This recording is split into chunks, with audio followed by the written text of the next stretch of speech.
పాలనా విధానంలో మార్పులు తీసుకొచ్చి ఆరోగ్య సురక్షలో కానీ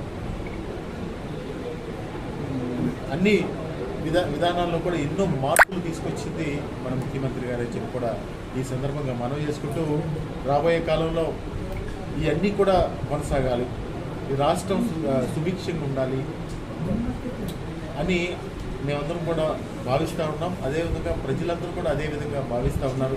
ముఖ్యంగా మహిళలు ఆర్థికంగా ఎదగాలని చేయూత కానీ ఆసరా కానీ ఈ కార్యక్రమాలన్నీ కూడా కొన్ని విప్లవాత్మకమైనటువంటి మార్పులతో ముందుకెళ్తా ఉన్నాయని చెప్పి కూడా ఈ సందర్భంగా తెలియజేసుకుంటూ మీ అందరికీ ఒకటే మనం చేస్తూ ఉన్నాం. మీ ద్వారా ప్రజలందరికీ ఈ అన్ని కార్యక్రమాలు కొనసాగాలి, ఈ రాష్ట్రం సుభిక్షంగా ఉండాలి, అందరూ చదువుకోవాలి, మహిళలందరూ కూడా ఆర్థికంగా ఎదగాలి, ఇంకా అనే అందరూ ఆరోగ్యంగా ఉండాలి అని భావిస్తూ మీ ద్వారా ఒకటే తెలియజేస్తూ ఉన్నాను. ఈ రాష్ట్రానికి జగన్మోహన్ రెడ్డి గారు ముఖ్యమంత్రిగా ఉంటేనే ఇవన్నీ జరుగుతాయి.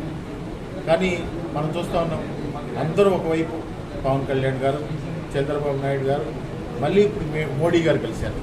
అందరూ కలిసి ఏమైతే ఈ రాష్ట్రం సుభిక్షంగా ఉందో మళ్ళీ కూడా వాళ్ళ పాలన రావాలి అంటే మన ఈ జన్మభూమి కమిటీ రావాలి, లేకపోతే పెత్తందారి వ్యవస్థ రావాలి అనే ఒక ఆలోచనతోటి వీళ్ళందరూ కలిసి పోరాటం చేస్తూ ఉన్నారు. జగన్మోహన్ రెడ్డి గారిని ఏదో ఒక విధంగా ఆ పదవిలో నుంచి దించాలని. కానీ ప్రజల బలం జగన్మోహన్ రెడ్డి గారికి ఉంది.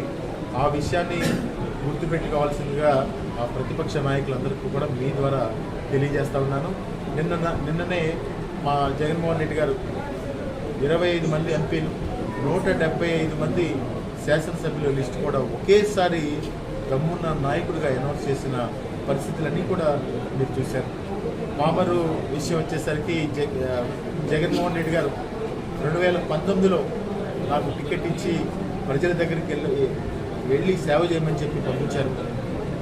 ఆ బాధ్యతలు తీసుకుని ఈ పామరు వచ్చినప్పుడు మొన్న ఎన్నికల్లో పోటీ చేసినప్పుడు దాదాపుగా 31,000 ఓట్ల మెజార్టీకి నన్ను శాసనసభకు పంపించారు. పామరు నియోజకవర్గ ప్రజలందరికీ కూడా ఎప్పుడు కూడా రుణపడి ఉంటాను.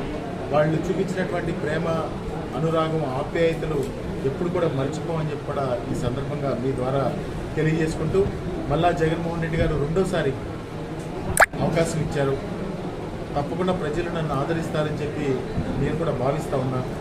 అదేవిధంగా ప్రజలకి ఈ నియోజకవర్గంలో ఈ 5 సంవత్సరాలు ఎక్కడ కూడా కులాలు మతాలకు అతీతంగా, రాజకీయాలకు అతీతంగా జగన్మోహన్ రెడ్డి గారి ఎజెండా ఏదైతే ఉందో దానికి అనుగుణంగానే ఈరోజు మేమందరం కూడా నేను కూడా అదే బాటలో ముందుకెళ్ళి ఈ 5 సంవత్సరాలు పరిపాలన అందించే విధంగా చేసామని చెప్పి కూడా మనం చేసుకుంటూ ఇంకా కొన్ని కార్యక్రమాలు చేయాలి.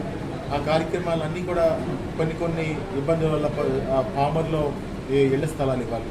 ఆ ఇళ్ల స్థలాలు పొలం కొన్నాం, కానీ న్యాయస్థానం పరిధిలో ఉండడం వల్ల దానికి సిఆర్డీఏ నామ్స్ వల్ల కొంత డెవలప్ చేయాలి. అదేవిధంగా కొందరికి ఇంకా పొలం కొని వాళ్ళకి ఇవ్వాల్సిన పరిస్థితులు ఉన్నాయి. దానికోసం పామర్లో ఇళ్ల స్థలాలు ఇవ్వలేకపోయాం. తప్పకుండా కూడా రేపు రాబోయే కాలంలో మొట్టమొదటి ప్రయారిటీగా పామర్లో ఇళ్ల స్థలాలు ఇచ్చి ఇక్కడ అందరికీ కూడా ఇల్లు కట్టించే కార్యక్రమం మొట్టమొదటి కార్యక్రమం కూడా జరుగుతుందని చెప్పి కూడా ఈ సందర్భంగా మనం చేసుకుంటూ ఒకవేళ ఏదైనా ఒక పని వెనక ముందైనా కానీ ఆ పనులన్నీ కూడా చేసే బాధ్యత ఈ ప్రభుత్వాన్ని, జగన్మోహన్ రెడ్డి గారిది కైలేని మాట.